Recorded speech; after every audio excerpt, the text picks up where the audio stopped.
കേക്കില്ലാതെ എന്ത് ക്രിസ്മസ്? മധുരമില്ലാത്ത ഒരു ആഘോഷം നമുക്ക് ചിന്തിക്കാനാകില്ല. രുചിയിലെ വ്യത്യസ്തതയാണ് ഇത്തവണത്തെ ക്രിസ്മസ് കേക്ക് വിപണിയുടെ പ്രത്യേകത.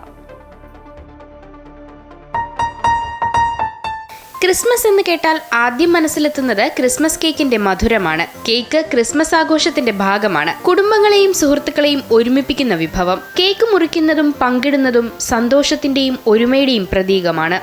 വിവിധ രൂപങ്ങളിലും രുചികളിലും ക്രിസ്മസ് കേക്കുകൾ ഇന്ന് ലഭ്യമാണ്. ക്ലാസിക് പ്ലം ഉണ്ട്, പിന്നെ ലഷ്യസ് വരുന്നുണ്ട്, ജാഗ്രി ഉണ്ട്, ഡേറ്റ്സ് ആൻഡ് ഹണി ഉണ്ട്, പിന്നെ വൈൽഡ് ബെറി ഉണ്ട്, പിന്നെ അതുപോലെ ഐറിഷ് പ്ലം പുതിയതായിട്ട് വരുന്നുണ്ട്. മുമ്പ് ക്രിസ്മസ് കേക്ക് വൃത്താകൃതിയിൽ പേഗൻ കേക്കിനോട് സാമ്യമുള്ളവയായിരുന്നു. എന്നാൽ ഇന്ന് രൂപകൽപ്പനയിലും അലങ്കാരങ്ങളിലും രുചിയിലും വ്യത്യസ്തതകളാണ്. ഇത്തരം കേക്കുകൾക്ക് 900 രൂപ മുതലാണ് വില. പലരും ഓഫറുകളും ഒരുക്കിയിട്ടുണ്ട്. അപ്പോൾ എല്ലാ പ്രാവശ്യവും നമ്മൾ ഇവിടെ നിന്നാണ് ഫേവർ ചെയ്യാറുള്ളത്. നല്ല നമുക്ക് ടേസ്റ്റി ആയിട്ടുള്ള കേക്കാണ് ഇവിടെ തരാറുള്ളത്. പിന്നെ നമുക്ക് പ്രൈസസ് ഒക്കെ നമുക്ക് ഓഫേഴ്സ് ആയിട്ട് തരാറുണ്ട്. ക്രിസ്മസിന്റെ നന്മയുടെ മധുരമാണ് രുചിയൂറും ക്രിസ്മസ് കേക്കുകൾ ആളുകളിലേക്ക് പകരുന്നത്. അമൃത ന്യൂസ്, തിരുവനന്തപുരം.